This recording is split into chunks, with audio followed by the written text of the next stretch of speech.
देश के जाने माने और सबसे सम्मानित उद्योगपति रतन टाटा साहब अब हमारे बीच नहीं रहे।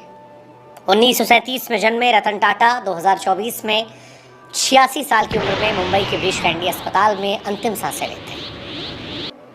रतन टाटा की मृत्यु पर सारा देश गमगीन है, हर किसी की आंखें नम है। रतन टाटा की लेगेसी ऐसी है कि पक्ष विपक्ष दोनों तरफ से उनके निधन पर शोक संदेशों का तांता लगा हुआ है। शायद ही देश में कोई दूसरा व्यक्ति होगा जिसे इतना सम्मान मिला होगा जितना सम्मान रतन टाटा साहब को मिला है। हालांकि मृत्यु इस जीवन का अंतिम सत्य है, हर किसी को एक रोज इससे गुजरना है। लेकिन रतन टाटा के ना रहने पर एक सवाल उठ रहा है कि कौन बनेगा टाटा का उत्तराधिकारी, किसके हाथ जा सकती है 3800 करोड़ के साम्राज्य की कमान। 86 साल की उम्र में रतन टाटा साहब का निधन हुआ। मुंबई के ब्रिच कैंडी अस्पताल में आईसीयू में वो एडमिट थे। रतन टाटा केवल अपने कारोबार के लिए नहीं बल्कि अपने उस दान करने वाले दानवीर व्यक्ति के तौर पर भी जानने आते थे। उद्योगपति रतन टाटा की पहचान एक समाज सेवी की रही है। टाटा ग्रुप के साम्राज्य को दिन दुगना रात चौगुना करने में रतन नवल टाटा का बहुत बड़ा हाथ रहा है। उनकी लीडरशिप में टाटा सन्स ने नई ऊंचाइयों को छुआ, देश दुनिया में कारोबार तेजी से फैलाया। टाटा ट्रस्ट के जरिए देश को आगे बढ़ाने, गरीबों के जीवन स्तर को बेहतर बनाने के लिए रतन टाटा ने कई काम किए। टाटा को लाइमलाइट की दुनिया से दूर रहने, सादा जीवन, उच्च विचार वाली जिंदगी के लिए जाना जाता है। लेकिन अब जब सवाल उनके उत्तराधिकारी का हो रहा है, क्योंकि रतन टाटा की शादी तो हुई नहीं थी, इंडिया चाइना वॉर के चलते उनकी शादी रह गई थी, उनका कोई संतान नहीं है, उनके उत्तराधिकारी को लेकर चर्चाएं कई हैं। 3800 करोड़ के विशाल साम्राज्य को कौन संभालेगा, कौन टाटा एम्पायर की देखरेख करेगा, इस सवाल के कई जवाब हैं। टाटा ग्रुप में उत्तराधिकारी को लेकर पहले से योजनाएं बन रही हैं।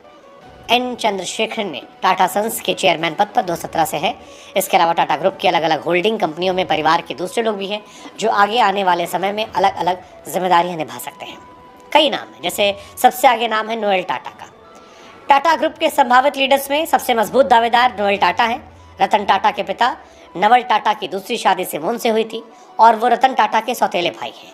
इस पारिवारिक संबंध के चलते नोएल टाटा टाटा ग्रुप की विरासत संभालने वाले नामों में सबसे आगे बताए जा रहे हैं।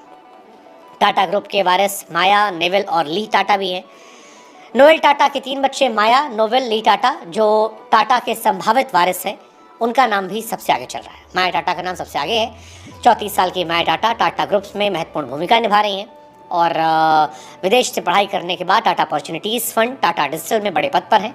टाटा न्यू ऐप लॉन्च करने में उनका बड़ा रोल है। अपने विजन और बेहतर रणनीति के चलते वो एक प्रमुख दावेदार में है। नेविल टाटा बिजनेस लीडर हैं। 32 साल के नेविल टाटा फैमिली बिजनेस में काफ़ी रुचि रखते हैं, ताल्लुक गहरा है। टोयोटा की मानसी किर्लोस्कर से शादी करने वाले नेविल स्टार बाजार के मुखिया हैं। ये company hyper market chain trend limited के तहत आती है। उनकी लीडरशिप में टाटा फ्यूचर लीडर की झलक मिलती है और एक मुखिया बनने की संभावनाएं उनमें भी देखी जा रही हैं। हॉस्पिटैलिटी सेक्टर को आगे बढ़ा रही हैं ली टाटा। 39 साल की ली टाटा तीनों भाई बहन में सबसे बड़ी हैं। टाटा ग्रुप के हॉस्पिटैलिटी सेक्टर की रीढ़ कहा सकता है।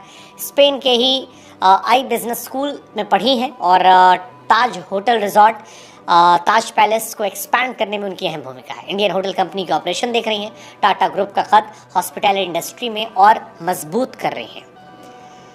रतन टाटा का उत्तराधिकारी इन्हीं में से कोई हो सकता है। हालांकि रतन टाटा समाज सेवा काम के लिए जाने जाते थे। बिजनेस रणनीतियों को आकार देने में इन लोगों ने उनकी मदद की थी। नोएल टाटा और उनके बच्चों के नाम इस लिस्ट में सबसे आगे हैं। टाटा ग्रुप के फ्यूचर लीडर्स में इनोवेशन, इंटीग्रिटी और सामाजिक प्रभाव जैसी बड़ी जिम्मेदारियां निभानी है। टाटा साहब जिन्होंने जीवन भर शादी नहीं की, उनकी नेटवर्थ 3800 करोड़ रुपए है। अब सवाल यह है कि रतन टाटा के बाद इसकी जिम्मेदारी किसे मिलेगी। इन्हीं में से कोई नाम होगा जो शायद उस जिम्मेदारी को संभालेगा। लेकिन रतन टाटा साहब का जाना हम सब के लिए दुखद, गमगीन करने वाला विषय है, क्योंकि टाटा साहब कोई इंडस्ट्रियलिस्ट सिर्फ नहीं थे, एक बिजनेसमैन नहीं थे, एक आइकन थे, एक ऐसे व्यक्ति थे जिनका सम्मान हर कोई करता है। और अब जब ये लेजेंड नहीं है तो फिर सारा देश गमगीन है। एक ऐसा इंसान हिंदुस्तान से गया जिसने हिंदुस्तान के बिजनेस को ग्लोबल स्टेज पे पहुंचाया। बिजनेस किया लेकिन समाज सेवा की, दान दिया, और शायद यही वजह है कि आज सारी दुनिया उनका सम्मान कर रही है।